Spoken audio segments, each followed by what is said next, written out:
अंधेरे में रहने की आदत पड़ी है तुमको, गुलामी करने की आदत पड़ी है। पहले राजा महाराजाओं की गुलामी की, फिर अंग्रेजों की, अब चंद गद्दार नेताओं की और गुंडों की। ये हार सिर्फ ओपोजिशन पार्टी की नहीं है, ये हार तुम्हारी भी है, बिहार के लोगों। चलो तुमने तो 10,000 में अपनी वोट बेच दे, अब क्या करोगे अगले 5 साल तक? अगर अगले 5 साल तक इसको कैलकुलेट किया जाए तो महीने का 200 रुपया भी नहीं होता है। फिर वहीं गुजरात और महाराष्ट्र का ट्रेन पकड़ोगे, जनरल डब्बे में बैठोगे, सीट नहीं मिलेगा तो जाकर लैट्रिन में बैठोगे, और फिर गुजरात और महाराष्ट्र जाकर मजदूरी करोगे, वहाँ पर गालियाँ खाओगे, और क्या ही कर सकते हो तुम। और फिर जब तुम वापस आओगे तो तुम्हारे घर की औरतें, इनको 10,000 रुपये मिले, वो कोई कंपनी खोल कर बैठ जाएगी, और फिर तुम जब आओगे तो उस कंपनी का CEO बन जाओगे।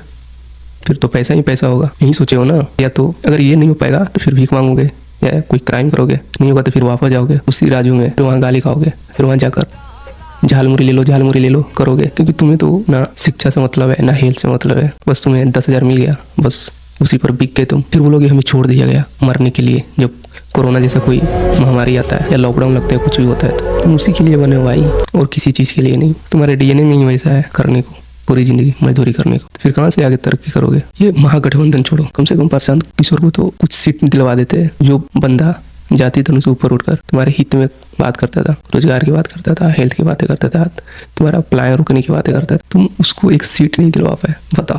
और तुम डेवलपमेंट की सोचते हो, सोच भी कैसे सकते हो तुम लोग? और जो तुम्हारे घर के पढ़े लिखे बच्चे हैं, जो भी पढ़ाई कर रहे हैं, इनको नौकरी चाहिए, और वहीं जब नौकरी मांगने के लिए आते हैं तो पहले तो रोड पर लाठियाँ मिलती थी, अब तो घर में घुस के मार खाओगे, घर में घुस के मारेंगे लोग। नौकरी तो छोड़ ही दो। ये वीडियो देखो तुम इसी लायक हो। पिछले 20 साल से एक ही को सत्ता में बैठा के रखे हो। इस बार बदलाव का समय था, तो उसे बहुमत दिलाकर सत्ता में फिर चला दिया।